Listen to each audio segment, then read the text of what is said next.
আজকে যে অনুষ্ঠান কোটদা মূর্তির বাড়ি প্রবাসী কল্যাণ সংগঠন উদ্যোগে মায়ের রমজানের 29তম রোজার শেষ আজকে কোটদা গ্রামের গরিব দুঃখী মানুষের পাশে দাঁড়ানোর একটা যে আশা আকাঙ্ক্ষা মূর্তির বাড়ি কল্যাণ সংগঠনের অনেক ধন্যবাদ মূর্তির বাড়িকে।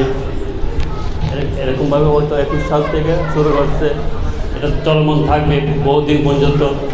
এরা যতদিন বেঁচে থাকবে মন্দির বাড়ির লোকজন তারা অনেক দিন দেওয়ার আশা করে এই মন্দির বাড়ির সংগঠন উদ্যোগে আজকে ইফতার পার্টির ঈদ সামগ্রী যে আয়োজন করেছে, আপনারা ওনাদের জন্য অন্তর থেকে অনেক অনেক দোয়া করবেন যাতে ভবিষ্যৎ দিতে পারে, আপনাদের পাশে থাকতে পারে।